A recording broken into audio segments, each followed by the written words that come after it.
Welcome to Faith Over Breakfast. I'm Eric Deepen from the Village, and I'm sitting right across from Andy Littleton from Mission Church. He's back from California. Back from Flagstaff and Oregon.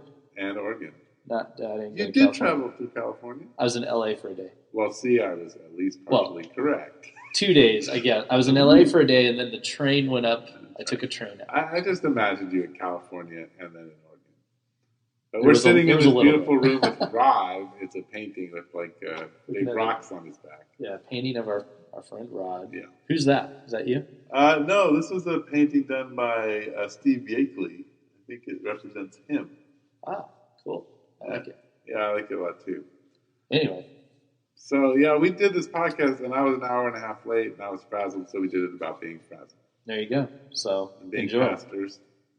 And pastors that are frazzled. And a lot of other, there's some stuff, stuff about what people might view church to be like if you didn't go. And we kind of, toy with that thought of, and then, music and authentic, like saying authentic things and hymns versus, and kind of our background and all that comes in around the middle, which I think is a pretty interesting part. So, anyway, enjoy. Let's get it.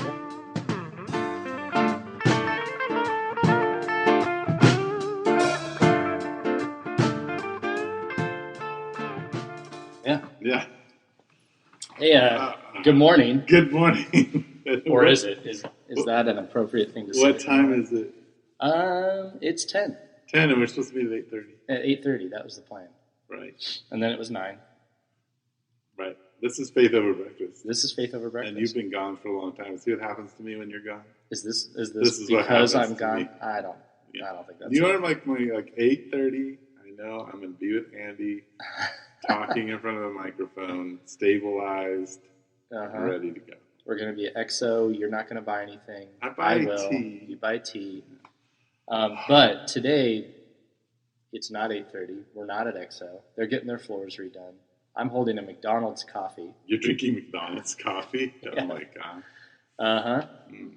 And did you have any breakfast? Well, I had an Egg McMuffin. Right. You had an Egg McMuffin. That makes sense. Yeah. So that just... I'm just trying to prove that I'm not above the Egg McMuffin. Yeah. That's really what it is. Can you go to Mission Church and go to McDonald's? No. Okay. Just checking. Yeah. So this is probably my last week. It's your last week? Yeah.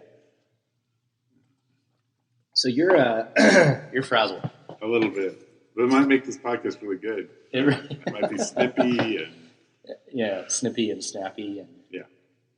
This is my last week until I go on vacation. Oh, okay. Are you leaving? We leave on the 16th to go to Denver, but so I have a week off. Yeah. Before we go. What are you doing in Denver? We rented a house in the city. Oh, okay. A little bed and breakfast kind of place, Airbnb. Yeah, just hanging out. We're just gonna hang out and explore the city and go to the museums. And we went there last year. No, the year before last. I can't remember.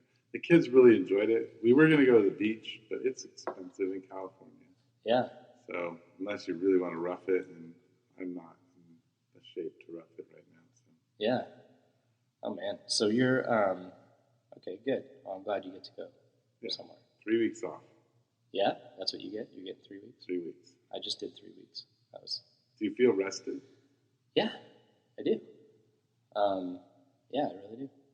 There's a weird thing with living in a really hot climate where you come home and you've rested, but then the heat just sucks everything out of you, and you're like, wait, am I rested? Was that real? It becomes a very existential question as to what rest is. That is rest. Yeah, I'm not really up for that question right now. I don't think you are either. No, it's just what the heat does to you. It does. Yeah. It makes that question happen. Yeah, for real. But the 3 weeks were great. I think we talked before about how I was going to take this break and I was going to do some writing and did all that. And even recorded nice. 2 podcasts that I think I'm going to set up so that they'll just show up in June. Okay. Automatically. They'll just pop up, so we'll have at least 2 weeks off. Yeah. Doing podcasts. Sweet. Yeah, one of them was supposed to be recorded out in the woods with my buddy Bradley. Like, we had the equipment, and we were just kind of looking for the right spot. And then we found this. There were a lot of slopes, not a lot of good places to stop on this trail. And then we were like, oh, let's sit down right here. And we kind of sat down in these plants, and there was a log. And I was like, is there poison oak out here? He's like, oh, yeah. Is that poison oak? And he's like, oh. He's looking at it, he goes, yeah, it might be. So we're just sitting in that? He's like, yeah. Now we've got pants on, Right. But it's like, yeah, maybe this isn't a good idea. and the trouble is we had been looking for a place for so long that we were almost back to the car at this point. So then we kept looking, and then we were just back at the car. And he said, should we just record it while we're driving home? And I said, sure, let's just do that. And then somehow he's holding the microphone in the middle of the car, and the USB connection failed twice. And so there's some really cool little breaks in that. Right. So I hope that podcast came out good, because he's actually having a really interesting experience in seminary that I wanted to capture and share. So that's cool. Yeah. Yeah. And then we'll just put cool little bumper music between the breaks, and like it. Okay. You fade it out of a thought and fade it into a new one. There you go. Okay, sweet. So it should be just fine. And then the other is with my buddy Sean, who I got coffee with, and kind of just, I was like, hey, can we record this part of the conversation? He's like, okay. So that was kind of cool. So did you do any like intros? Maybe. Did I? Maybe. A little bit. Maybe we can add some. Maybe at the end of this we should add some intros, and I can just cut it. Yeah. Speaking of intros, if I'm listening to this, I'm like, we get to the point. I don't know what the point is, except that you went up to a marriage thing. Uh-huh. And so tell me about like what you did up there, what it was exactly. Yeah, the great thing about this marriage thing was that we didn't do much. So there's this ministry out there, Double Honor Ministries. I guess the couple that started it, they just wanted to use their finances to help pastors get a break. Okay. And so they basically just all throughout the year, all throughout the country, they host these retreats for a week. And you have to kind of sign up for it, and then there's only so much space. And so my wife and I signed up and didn't get in, and then somebody backed out, and we did get in. So that was kind of cool. So at first, it was stolen away from us. So does it cost something? No. So it's free. And not only that, they reimburse you for all your travel and give you spending money. And so the only thing they ask of you is that you, in the morning, have breakfast with the other pastors who are there and their wives, and have a little time of encouragement together. And then the rest of the day is you just do whatever you want, and they have these all over the world, all over the U.S. Over the U.S.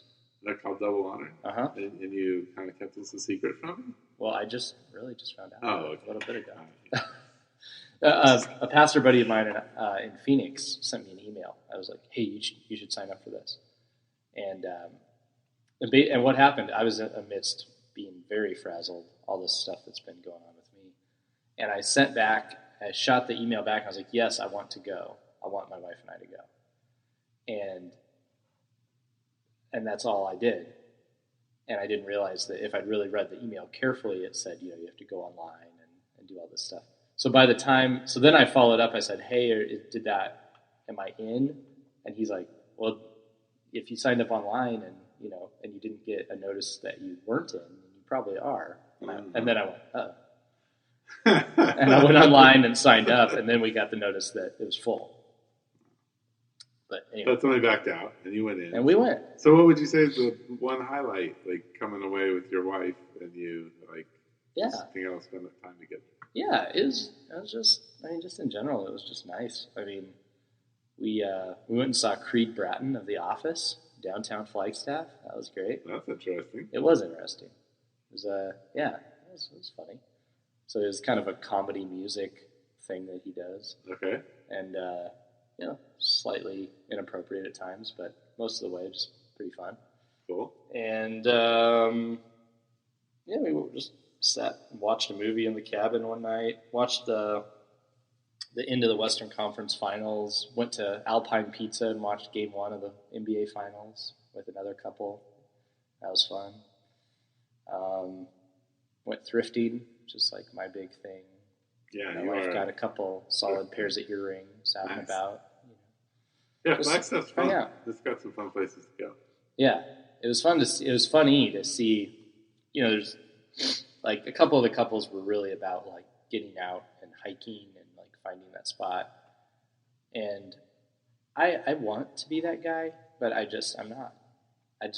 When I thought about personally like going out on a hike, Michaela said something about like a hike would be fun, and I know, and she and I both would like a very short, just kind of stroll in nature. But I know a nature stroller. You're not a nature hiker. Yeah, and I don't mind hiking. I don't, but not like some people. It's like when they get a break, like they're gonna get out and explore. Yeah, my housemate, like that's Yeah, all he wants to do. And as he's gotten older, he gets upset that his knees aren't the way they need to be, so he can go do that. Right. And he just loves hiking. When I'm hiking, like I get into the hiking, and maybe you're 20 minutes in. Mm-hmm. I'm thinking, all right, so I got half hour to get to that point, and I'm gonna make it to the end of this. And I'm not looking at the nature. I'm just thinking one foot in front of another. I got to keep hiking. Got to get to the end. I got to get to my car. My car is my goal. Yeah, getting back to the car. Yeah, and I'm somewhere in between. I do love like getting out, and I love seeing the sights of nature. But I actually think I love more going to interesting restaurants. Yes. And sitting in town and reading a book. I think I like that more, truthfully. The more I and this reflect. is why I like you so much. That's what it is? Okay. I know. I just know that's something Yeah. that I like too. Yeah. So I was wanting more time to read. I got some of that. So yeah, all around it was just nice. Good, peaceful time with your wife. Nice. Yeah, exactly. It was a nice, peaceful time. I'd had some of that, but it was nice to have it with her. Yeah. And it's good. I think we needed it. Cool. Yeah. So I hope you get. Yeah, I'm gonna sign up right away. Like that sounds cool. You should. Yeah, double. That sounds amazing. Go look it up. Yeah. Now I'm going to have to compete with our 50 some odd listeners who are going to be trying to get into. That's right. Yeah, except now I think they had a couple. I don't know if they're kind of in different areas of the country. So now you're going to have to travel somewhere. Yeah, it's all right. But maybe that's fine. Yeah, I don't know. I don't know how all that works. I don't know. I just got prompted by somebody else. That's pretty cool. Went for it. Yeah. Yeah, I'm always looking for something like that. Yeah. So yeah, it's really cool. I appreciated it. Just what a great thing. I mean.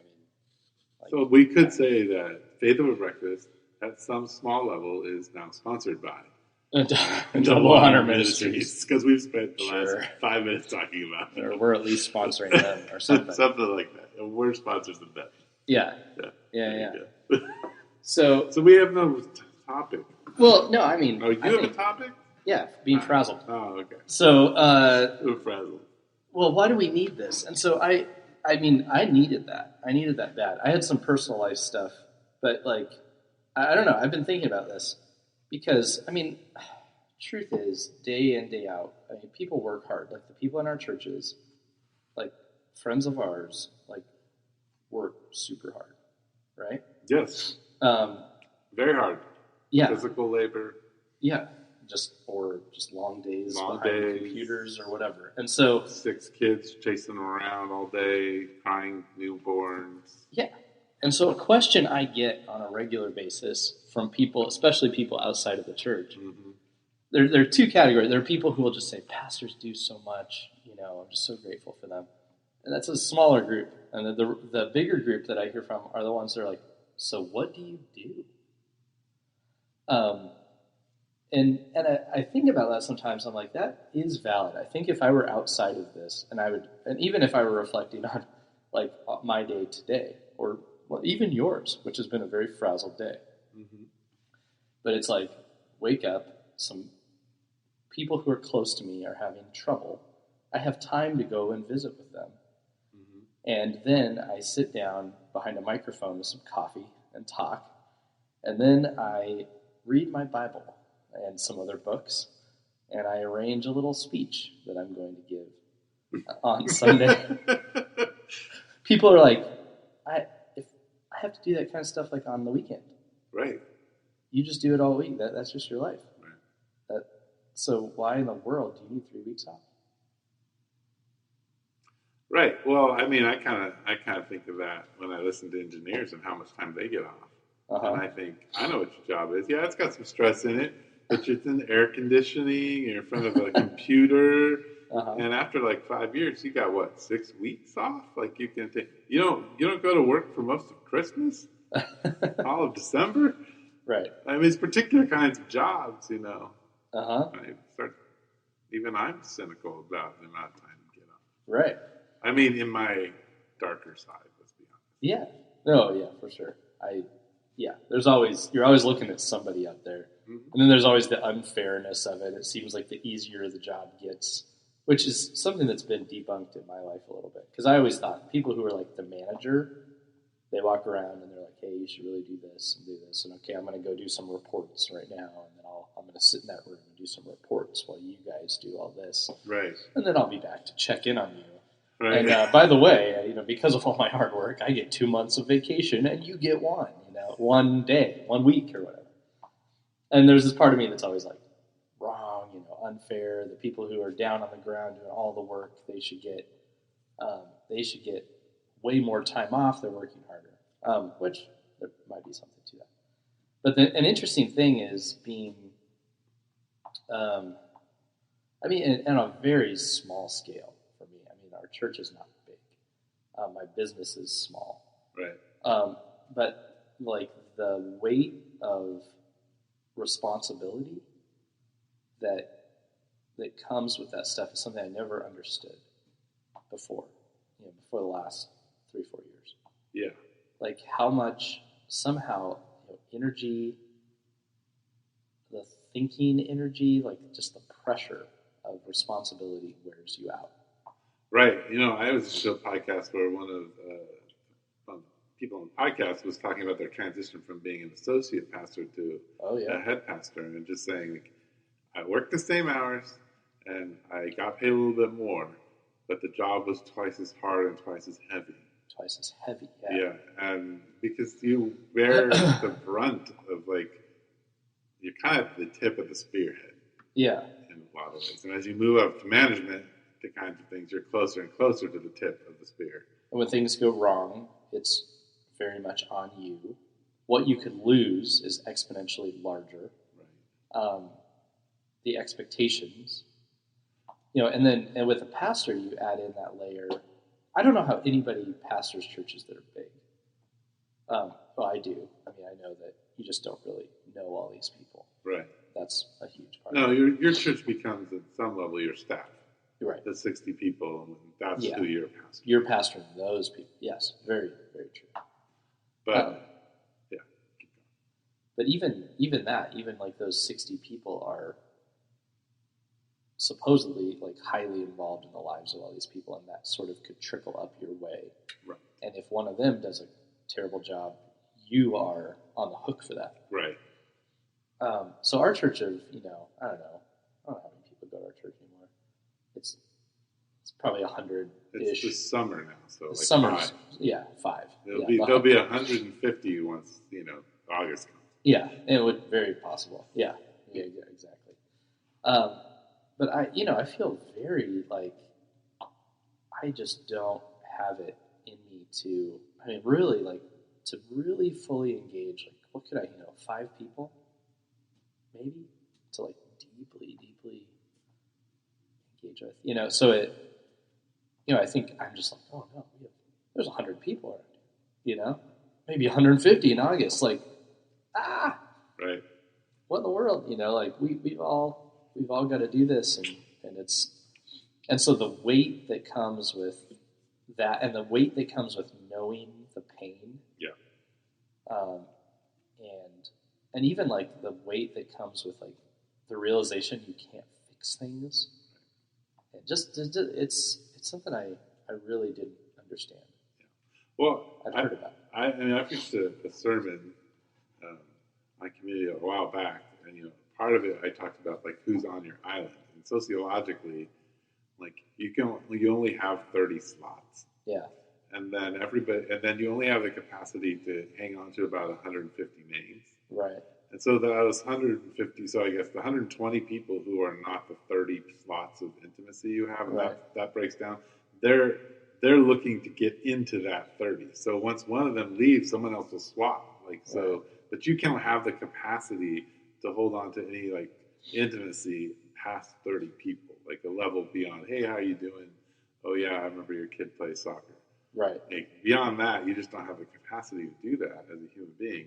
So as a pastor, even when you're a pastor of a small church and you have 80 to 100 people, you're not going to have the intimacy with all of them that you even long to yourself to have.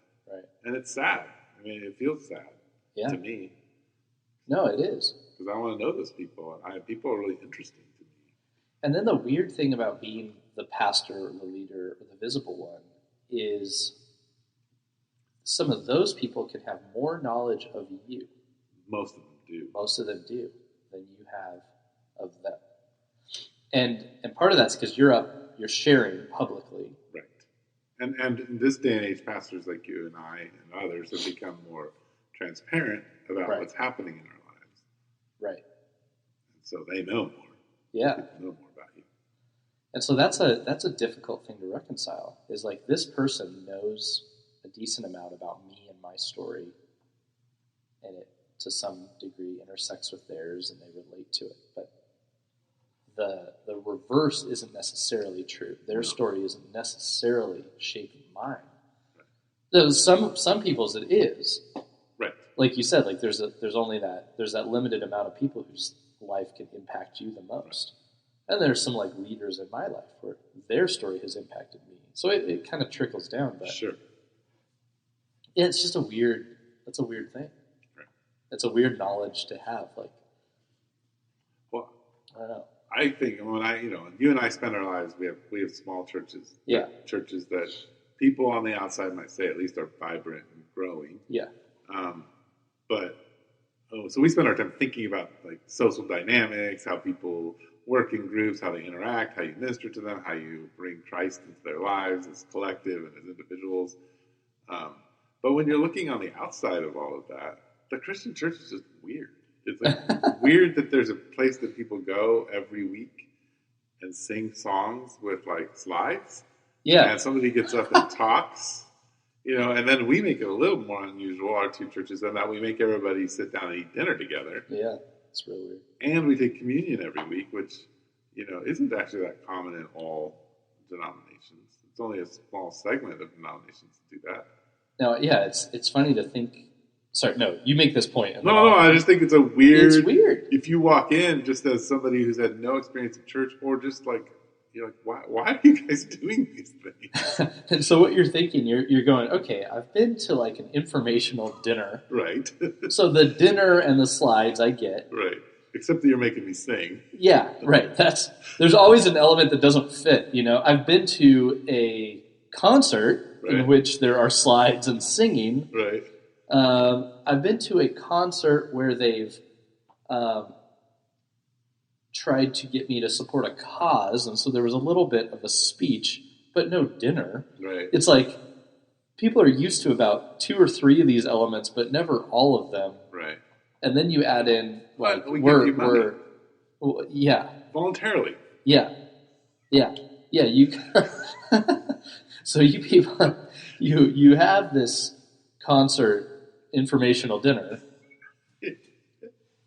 We're going to give you money when we come to it. In your twisted way of thinking, this is people outside, and then you're going to tell me that some of you are going to come up and eat the body of Christ and drink his blood. Which the early church, the Romans were like, these people they thought they were cannibals. Uh-huh. They thought they were crazy.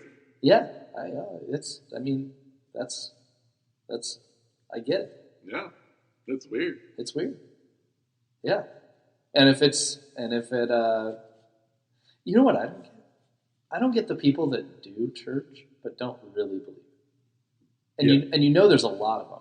There's a lot of these people who are just like, this is just what my family does. This is what we do. We go to church. I don't really believe like necessarily all that stuff. Why in the world would you do all this craziness when you don't? Like, if you believe it, it's crazy enough. Like, I can say on one end, maybe you want to enjoy a little bit of the warmth of the fire without committing to like really roasting the marshmallows. Because you get the community, you Yeah. get to see people. You kind of go, that communion stuff is weird, and the song singing, I don't, whatever. But. Well, and there is some assuredness too, like if you go repeatedly like that when things happen, like the end of your life or some trauma, you lose, that there's somebody that's going to be there to be present. You've created a social web of sorts, a support system. Yeah. Yeah, I guess, I get that. And and some people go to bars and some people go to churches. Right. I guess I get that. But I guess what you have to do is just detach the meaning from everything to do that, right? But it's so hard. It's hard for me to imagine detaching the meaning from all that and doing it. But I just by nature, I don't know about you, but I'm the type of person that I don't want to do things I don't understand. That bothers me. Yes. Yeah. No. I want to understand it. I want to wrestle with it. I like things that allow me to wrestle with them and make them my own. Yeah, at one point I was like, I will not take communion until I know that I mean that. That like I really am like in need of and celebrating the fact that Jesus gave his life and his body and his blood. And until I can do that, I'm not doing this. Like, I don't know if you've ever gone through periods like that. Well, as a kid growing up in church, there were many times where I wouldn't take communion because I was just like sure that there was horrible sins in my life that I'd forgotten, or there were ones that I didn't want to confess. And if I took communion, I was, not eating and drinking. Yes. I was very afraid of that. And so communion was something I was like, I got to make sure I'm straight on this in my head.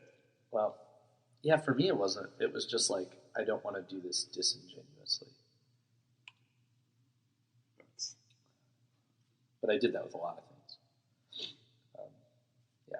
I had a whole like doubting my baptism period because I was like, was that really true for me? Was that really something that mattered? Like, or did I just do that because everybody's getting baptized when I was younger? Like, I really struggled with that one. Yeah. And just all of the rituals and like singing the songs. I remember there was a song that came out that was something about ringing a bell, or like songs that were like, I will raise my hands. Like the songs that used to say things like, do you remember that one that said it was like they still do say a huge bell I ring? This was, and I remember that ticked me off so much because I was like, literally never have I heard during a church service when this song is being sung anyone ringing a bell. Nor are we going home and ringing bells. Like, why are we saying that? Why are we telling God that we're ringing a bell and we're not ringing a bell? Like, I would have been fine with it if they brought a big Liberty bell in there and rang it right in that moment. Okay, it's weird, but at least you're ringing a bell. But if you're going to say you're ringing a bell, then ring a bell. Then ring a bell. So I would not sing that part. I just wouldn't do it. And then when they would say, like, I lift my hands, I would be like, I will only sing that if I'm actually going to lift my hand right now. And then I'm overthinking it, so then I don't want to lift my hand, so I just wouldn't do it. Well, singing for me, like as a kid, just felt weird because it didn't. Yeah. Nobody explained from up front why we were opening the hymnal to 343 and singing stanza 1 and 3. Yeah. I didn't know why you just did it. It was just open your hymnal. Yeah, no one said this is why people sing. This is the commands in Scripture to sing. Yeah. Like we never talked about that. So I was like, why are we singing? Like I don't. And then we sang hymns because I grew up in hymn singing churches. I didn't understand as an 8-year-old what the heck they meant. They were, either use weird words or just theologically they're very deep and rich, but don't always make sense unless you know something. And then it's like if you're just singing, is it any good if you don't know what it means? Right. Is it, part of me says no, and then there's a part of me that's like, well, there's a lot of things that we sing culturally that we don't understand, and then it gets in our head. That's true. So there's something to music, a training that happens for good or for bad. Well, music, obviously music does something to your soul. So it's so much part of who we are in so many different aspects of our life. Yeah. So when did you? So your music is now very creative here, but you came from like pretty strict hymn singing churches. Yes. It was interesting because when I was back in Oregon, I went to the church where I grew up. Oh, really? Cool. And it was cool, and it was interesting. And I think they were singing some of the same songs. It was weird because I was like, I could never have recalled this song, but hearing it right now, I remember it. And they didn't sing hymns. So it was more it was a charismatic church. And the charismatic has their own stream of worship music. They do, yeah. And it was, so the only one that was familiar from outside of there was, I'm so glad I'm a part of the family of God. Right. And that song I've heard since. But there were a couple others that I went, weird. I haven't been here since I was 6 years old, but this is a familiar song. I think I've heard it before, which is crazy. But yeah, they have their own stream, but it's not hymns. No. And then, where was it going? So then, we came to Tucson and looked for the charismatic church, and it was very different here. That small town, pretty mild charismatic church in a way, was very different than what we found here. Right. And then we ended up at the big Baptist megachurch, which didn't do hymns. So I didn't go. I mean, I'd heard hymns; they were familiar to me. But the first hymn singing church I went to was when I was 15. Oh wow! And I was mostly involved in the youth group there, but the church itself was a hymn singing church. So I that's where I began to hear the hymns, but I didn't have the young childhood of that. Right. So I actually came to appreciate hymns more as an adult. Anyway. And me too. Yeah. I mean, in fact, I like them a cappella. I like them. They feel ancient. Yeah. I like that feel. Yeah. Yeah. A little more timeless. Yeah. And haven't we, we've seen, that song I'm talking about with the bell? Yeah. Most of our listeners have never heard that song. No. And here's why, because it had a 1-year shelf life. But all our listeners, I suspect, know it as well as my soul. Right. Exactly. It has powerful lines in it. Yeah. And a story behind it. Yes. It's not just, it wasn't just people went to, just to throw a little Hillsong in there. Oh, you put the Hillsong back in here.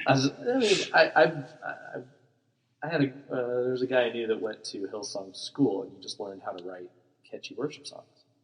So it's not, what I'm saying is back then it wasn't people going to a school and just learning how to write catchy worship songs. Right. And they wrote out of deep, meaningful, pain, Amazing Grace. Right. Interestingly, the guy I stayed with in Oregon, in many ways, was a really sweet guy, but he had there were some parts of him that were hard to wrestle with, and one was he's from the South, and he didn't like pastors, which was an interesting. He was very clear with me right at the beginning when I told him I was a pastor, which I hadn't told him over the phone. The guy I bought the truck from, and I ended up staying at his house almost the whole 2 weeks. Oh wow! But right away he's like, I don't like evangelicals. I don't like pastors. He just put that out there. And so I was right away, I'm like, well, okay. But it was cool because we actually, I think as we went on, he realized, okay, this guy can work on the truck and turn a wrench and he's not picking me apart and all that. But one thing, the guy, some of that Southern stuff. So something came up about how he wanted to die. He wanted to die now, but he wanted his death to be a certain way, and he didn't want anybody to make a big deal out of it. And he was like, and I don't want Amazing Grace sung at my funeral. Got real serious about it. And it had to do with its story because it was a song about, because it came from the story that a conviction about slavery. Right. And needing God's grace because of slavery. And he didn't like that story. Right. He didn't want to feel that conviction. He didn't want that song.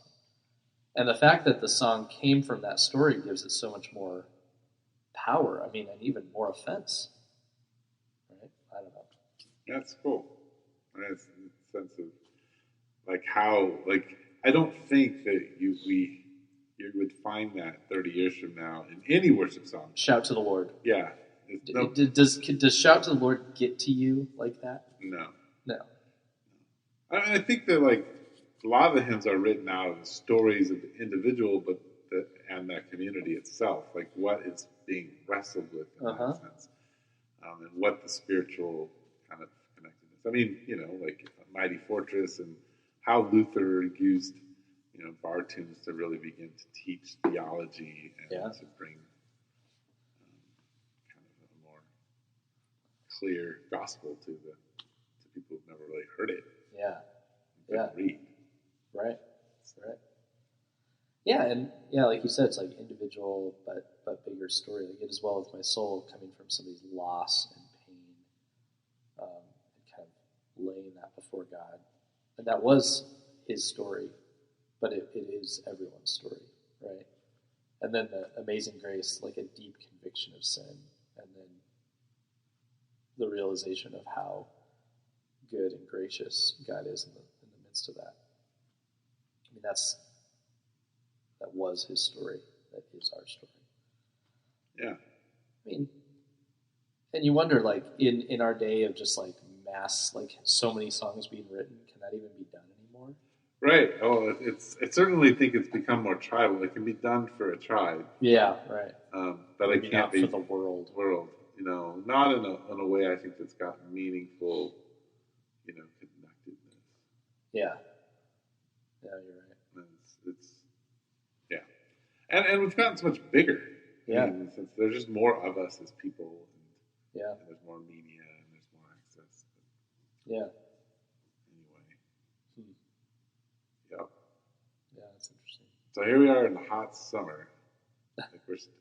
I was thinking about this like every year I hit the like summer and I think, okay, like I can do this. I can make it through. Like make the gauntlet of vacations and just as a pastor who's going back to being a pastor and sort of feeling the weight of that. And when you're a small church pastor, and you guys now are with us, you have your own building.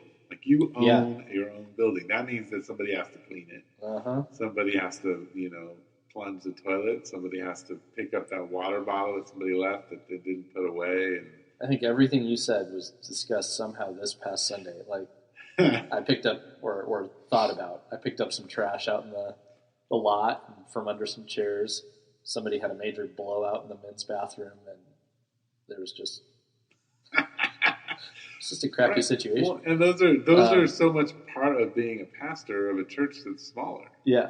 Like even when you have extra staff, like you guys have got Nick and you've got Mike, and there's staff that you guys are. It's not okay. You have a couple counseling sessions with people. You spend 20 hours studying your Bible. Right. You get your sermon all ready, and you lead a couple groups, and that's your day, and that's your week.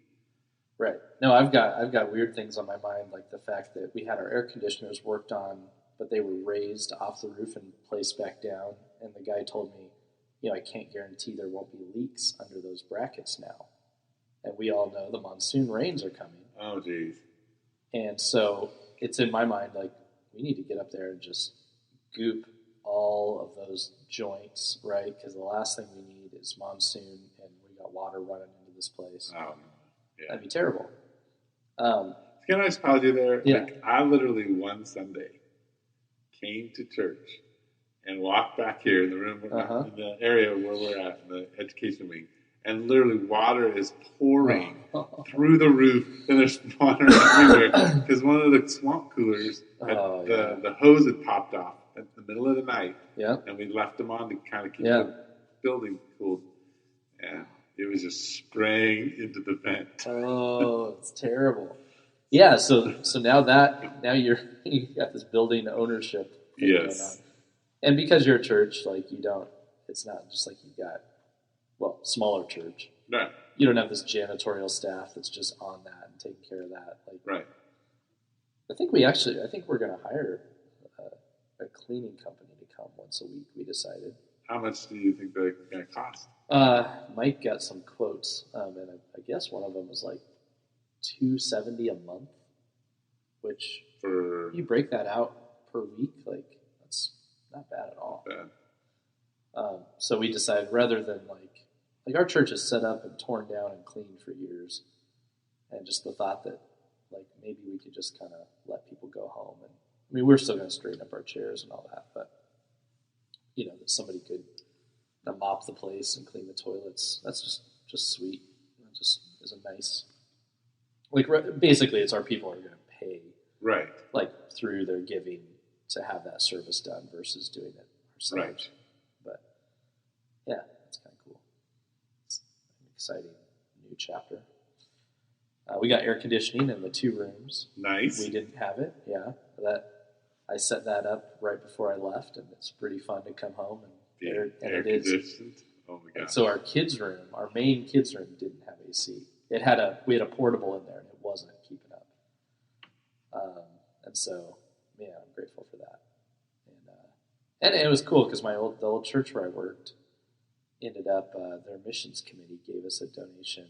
Nice. Which we had talked to them about. We kind of presented something to them back when we'd started the build out. Really hadn't heard back, and so we just, we couldn't afford this air conditioner and so on and so forth. And so then they followed up, and we gave them a quote. They weren't able to give us all of it, but then I was able to go shop around, and we got some lower quotes. Nice. And one of them we could afford. So how much did it end up costing to put the? It was we got 2 quotes, but one of them was going to require electrical changes that was going to cost more. So they both would have cost right around the same, which is $5,700. That's not bad at all. No. How many ton units did you put up there? I want to say it was 2.5. And you put 1 unit or 2 units? We did a mini split. Oh, okay. Which, yeah. Anyway, like a 2-phase, a mini split that could run 2 rooms. Okay. Which that system cost more, but it was able to run off the electric we had in the area. Right. Versus 2 mini splits, we would have had to run new electrical. Yeah. So anyway, that's pretty good. That's cool to come home to. Yeah. So, but yeah, all that is on my mind. Like, yeah, it's on your mind. The money, you're running this like small company, really. Yeah, right. But it's serving. It's got a complexity to it. It's a nonprofit centered around Jesus. And then there's the cool thing is, for us, like I'm not in a situation where I'm the pastor that has to do everything. We've got other leaders and other people. But then there's the complexity of that, right? Like right.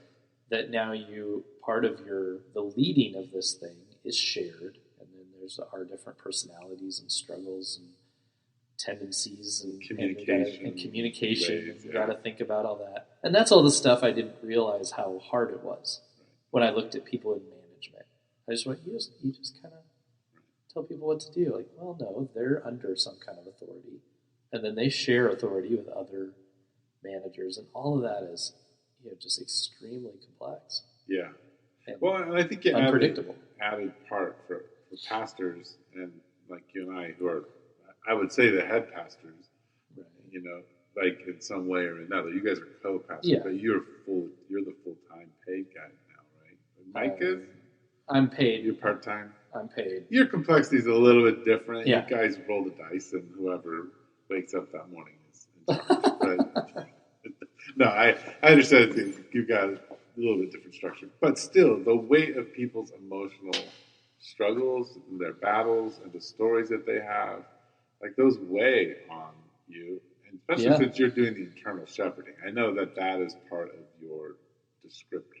Right. Yeah. Is the shepherding of the community, and when you begin to shepherd people, the stories are hard, and then you got your own story mixed in that, and it's just, I think that for me is harder. Yeah. Than all of the other complexities. Absolutely. Yeah.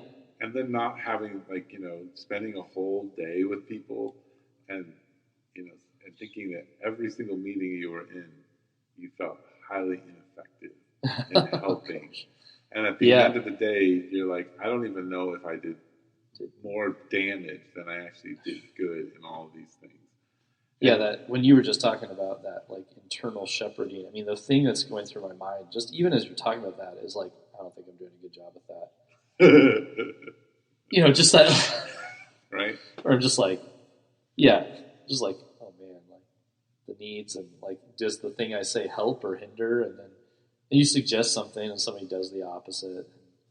And then you go, was it better that they did the opposite, or is it just that what I say just doesn't really have that much impact? Or like, and you're wrestling with all that. Right. Oh my gosh! And your value built up in that, like, because right, if you really are able to help somebody, and then they begin to think that you're really good at what you've done, and then you begin to think maybe you're good at what you do, and then you sit with other people, and then you're like, oh my gosh, I'm not good at this, and it's not I'm good as I shouldn't be here, because like, and the roller coaster of, and then my identity shouldn't be in this, right? But it is. It's real hard not to. Yeah, it's hard not to. Yeah, it really is, and this makes for compelling podcasts about. Does it? Two pastors. Yeah, is anyone still listening? You still there, people? Are you with us? Why? Why are you? Are we good at this? Yeah. Tell us. Email us. Affirm us. Tell us we're good at this. Yeah, it's an interesting. Anyway, so I could see how somebody would get frazzled. I could see how somebody would be an hour and a half late to their own podcast. Yeah, and I forgive you. Well, thank you. Yeah, I think that's probably all we got. I think it's really all we got. We didn't even do a great job of introducing this as Faith Over Breakfast. It's okay, because we're going to add an introduction any second now. All right. So thanks for joining us this morning. Today we were at the Village, and we'll be back at EXO, I assume. Yeah. Coming weeks, and then you'll hear some of those podcasts from Oregon. So anyway, thanks for being with us.